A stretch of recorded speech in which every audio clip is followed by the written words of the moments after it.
नमस्कार भारत। नमस्कार हिंदुस्तान। व्यूअर्स, आप सभी अच्छे होंगे ये मैं उम्मीद करता हूं। और आज एक खास टॉपिक लेकर आए हैं आपके लिए बातचीत करने के लिए। क्यों अभिषेक? बिल्कुल उम्मीद। ये मुद्दा ऐसा है जो किसी भी व्यक्ति से अनछुआ नहीं है, मतलब किसी न किसी रूप में हमारे जीवन में मौजूद रहा है। हमारे पास संपत्ति होती है, लोगों के पास भी होती है। या तो हम संपत्ति किराए पर देते हैं या फिर हम संपत्ति किराए पर लेते हैं। और इसी किराए से जुड़ा हुआ आज का हमारा एक टॉपिक है और इसी पर हम बात करेंगे। ये हमारा आज का एक बहुत महत्वपूर्ण विषय है, महत्वपूर्ण टॉपिक है। ध्यान से सुने, हो सकता है आपके कोई काम आ जाए। तो पहला सवाल तो यही है कि हमें इस मुद्दे पर बात क्यों करनी चाहिए? उम्मीद, प्रॉपर्टी, इमूवेबल प्रॉपर्टी जो है वो कहीं ना कहीं हर व्यक्ति से जुड़ी हुई है।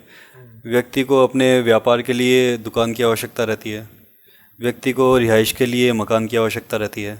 ऐसी स्थिति में या तो उसके खुद के पास खुद का मकान और खुद की प्रॉपर्टी हो, नहीं हो तो उसको दोस्तों अपना व्यापार करने के लिए, अपनी रिहाइश के लिए प्रॉपर्टी जो है वो किराए पे लेनी पड़ती है।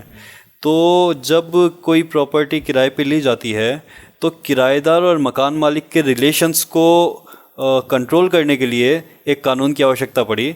इसलिए इस किराए कानून की संरचना तो देखिए साथियों, किराया लेने के लिए मतलब संपत्ति को किराए पर देना या किराए पर लेना, इसका कारण हमें पता चल गया। और साथ में इसको रेगुलेट करने के लिए कानून बनाना पड़ा, ये भी हमें पता चल गया। अब ये कानून की आवश्यकता हमें पता चल गई। अब हमें ये देखना है कि ये कानून जो है वो किस किस व्यक्ति को फ़ायदा देता है या रिलीफ देता है, ये हम जानना चाहेंगे। हमारे व्यूअर्स की ओर से आज का विषय, आज का टॉपिक। दोस्तों, ये जो कानून है इसके अंदर किराएदार और मकान मालिक, टेनेंट और लैंडलॉर्ड, दोनों के रिलेशंस को ये किराया कानून कवर करता है। तो इसके अंदर प्रोविजंस जो हैं वो दोनों के ही फेवर के प्रोविजंस दिए हुए हैं।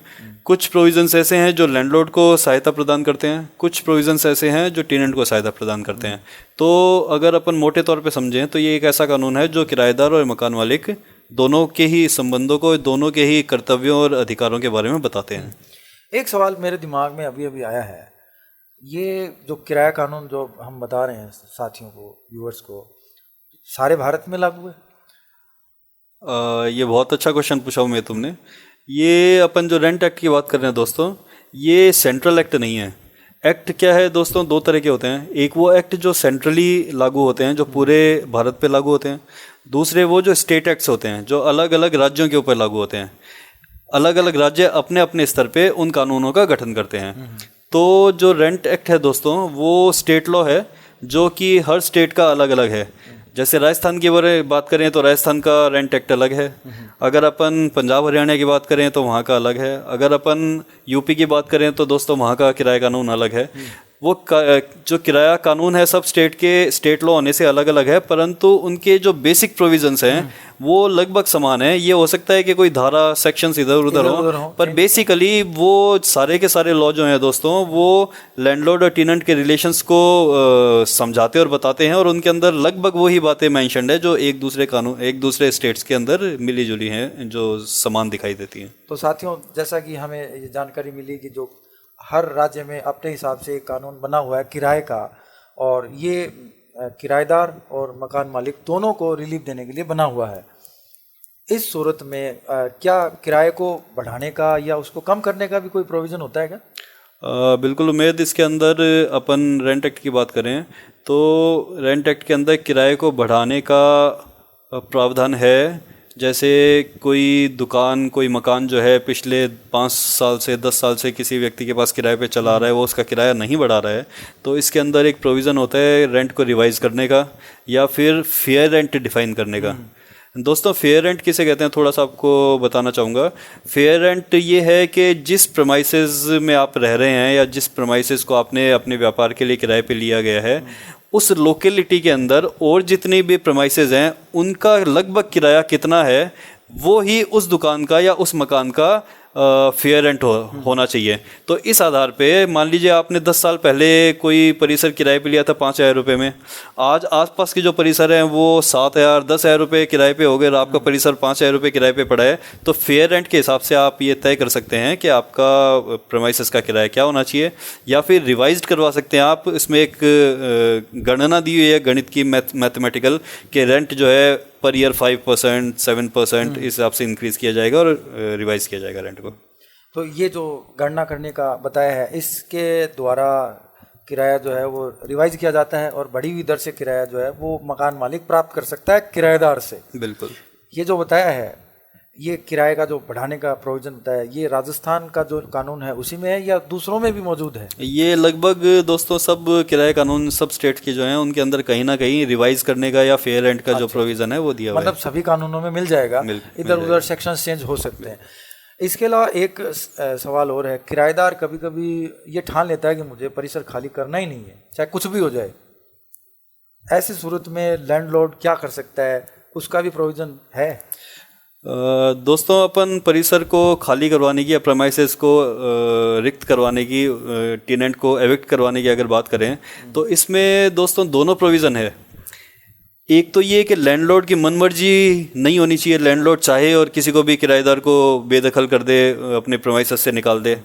और दूसरा उम्मीद ये भी नहीं होना चाहिए कि किराएदार चाहे और वो किराएरत परिसर को कभी खाली नहीं करे।